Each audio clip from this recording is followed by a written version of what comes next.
This is what I call a budget bomb because it bursts in your mouth with flavor, plus you can feed your entire family for under 30 bucks. It's incredibly easy. I just grab some chicken legs and thighs, about 4.5 pounds, then I open them up onto the same tray I'm going to use to cook them because I hate extra dishes. My lazy way of seasoning them is to add 2 to 3 tablespoons of olive oil, really you could use any oil, then enough salt, pepper, and garlic powder on one side for both sides. Then I smoosh and flip each piece of chicken around to get them evenly coated and toss them into a 375-degree Fahrenheit oven set to a high convection setting for 20 minutes. Meanwhile, I grab 2 bell peppers. Red ones are better for the color of your final sauce, and I cut around the seeds easily, leaving that core behind. There's a million different ways to cut a bell pepper. You use your favorite and safest way, but either way, I just want the flesh. Then I remove that top papery layer from 2 large onions and chop them into big chunks. These are Vidalia sweet onions, but really almost any onion would work here. 5 to 7 garlic cloves, even more if you like garlic more than I do. Sometimes if you gently squeeze that papery exterior, the skin will release. After it does, I chop off that tough little stem, but that's totally optional. Finally, I grab a normal sized bunch of parsley, then I wash it off with the band still attached and rip off that lower portion that contains mostly stem because I want mostly leaves. Then into a large blender or food processor, I dump all of the ingredients I just prepped along with a 26-ounce can of crushed tomatoes, 2 tablespoons of tomato paste, a 1/4 cup of water, and a jalapeno. This blender isn't large enough to blend everything all at once, and that's fine. I just blend half the ingredients and that makes room for me to blend the next half. Once I'm positive everything's been processed into very fine pieces, I dump that directly into a large pot. I like using the Dutch oven because it has a heavy bottom and lid. Now over medium heat, you want to heat that puree until it's bubbling.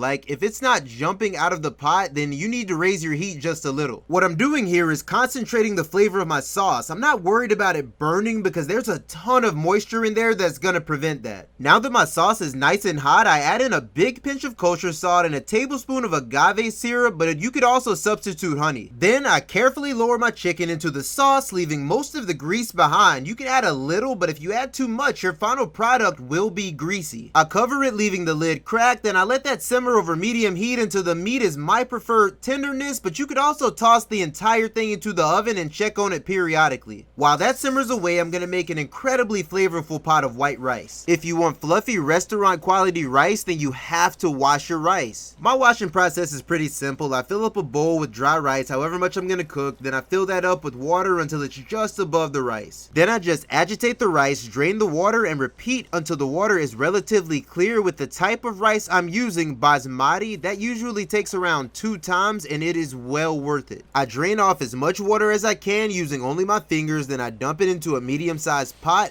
add a few tablespoons of my freshly blended sauce, a couple tablespoons of butter, then I pour in water or even chicken stock until it's about a ½ inch higher than whatever my rice level is. If you use water, it needs a big pinch of salt. If you use stock, it probably doesn't, but all of this depends on your personal taste. Bring that pot to a boil, then immediately reduce it to a simmer, and in 10 to 12 minutes, you'll have perfect white rice every time. I'll show you how to tell it's perfect a little later in this video. I know the chicken is done to my liking when I can easily pull meat away from the bone with a gentle tug of my tongs, just like I'm doing here. This usually takes about 30 minutes. I know my rice is perfect when I slightly tilt my pot, but I don't see any water pooling up around those edges. Now it's time for my favorite time, which is plating time. So I go in with some of that fluffy white rice, saucy chicken, followed by more of that sauce. That is an incredibly rich and delicious dinner, plus it was stupid easy. I mean, most of the time spent was just simmering time doing nothing. With that being said, I gotta recommend you try this out. Let me know what I could have done better or what you would have done differently. I really appreciate the opinions. I put the full recipe in the description box below. If you enjoyed this video, subscribe for more recipes.